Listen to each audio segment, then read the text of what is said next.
धन का दुरुपयोग कर रहे हैं वो लोग, इतना इलेक्शन कमीशन का दुरुपयोग कर रहे हैं।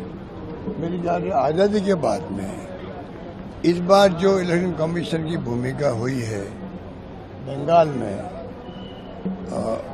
मेरी समझ में इस प्रकार का आतंक कभी देखा नहीं। FIR का आतंक अलग है। 90 लाख वोट कट गए, उसमें 31 लाख वोट सही पाए गए और सुप्रीम कोर्ट ने कहा आप बैठाइए जुडिशियल ऑफिसर्स को, न्यायाधीशों को। वो टीमें बनी, वो भी 31 लाख को जांच नहीं कर पाई। कोई 137 वोट कैसा कुछ किया, 137 वोट। आप सोच सकते हो, मेरी दृष्टि में तो चुनाव पोस्टपोन क्यों नहीं किए इलेक्शन कमीशन ने। उनकी पहली ड्यूटी है डेमोक्रेसी को बचाने के लिए, चाहे कोई जीतो, चुनाव निष्पक्ष हो। सबसे बड़ी जिम्मेदारी की थी कि तो वो है इलेक्शन कमीशन ऑफ इंडिया की है। उसमें कोई जुडिशरी हो, प्रशासनिक लोग हो, सरकार हो, कोई मायने नहीं। चुनाव आयोग की जिम्मेदारी है। डेमोक्रेसी तभी बढ़ती है तब निष्पक्ष चुनाव हो, और चुनाव में कोई जीते पार्टी अलग बात है।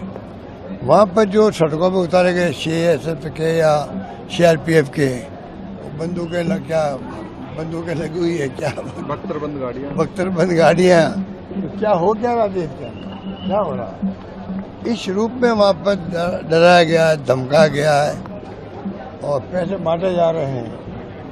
मतलब कोई ऐसा साधन नहीं है जो उन्होंने नहीं लगाया हो। वो अलग बात है, 6 महीने पहले लोगों को बैठा दिया, बेच दिया पूरे देश से लोगों को, कुछ 6 महीने, कुछ 3 महीने। उसमें हम लोग उनकी कुछ शिकायत नहीं करते, क्योंकि वो तो एक तरीका है चुनाव लड़ने का अलग अलग।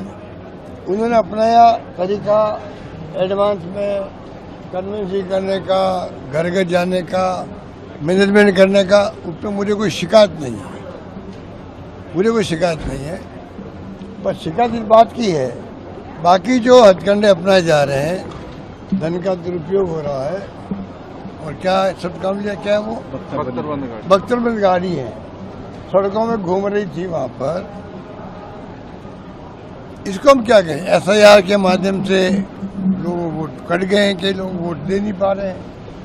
अगर वोट यहाँ पैदावार व्यक्ति नहीं दे पाएगा तो इससे बड़ा क्राइम क्या होगा। सुप्रीम कोर्ट भी यही कह रहा है। ये माहौल में हम क्या बताएं आपको, कौन जीत रहा है, कौन हार रहा है। कोई व्यक्ति मुझे नहीं मिला जो किले कट अपनी बात कह रहा हो, साहब ये होने जा रहा है। अगर BJP माइनर व्यक्ति कोई मिल गया, पत्रकार भी, तो वो उस ढंग की बात कर रहा है। TMC का पत्रकार को मिल गया तो उस ढंग की बात कर रहा है।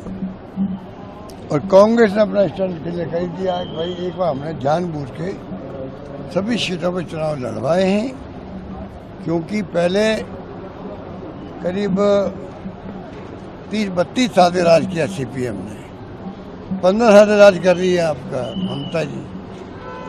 अब ये BJP गुजराएगी, वहाँ मान लो, जो हथकंडे अपनाए जा रहे हैं।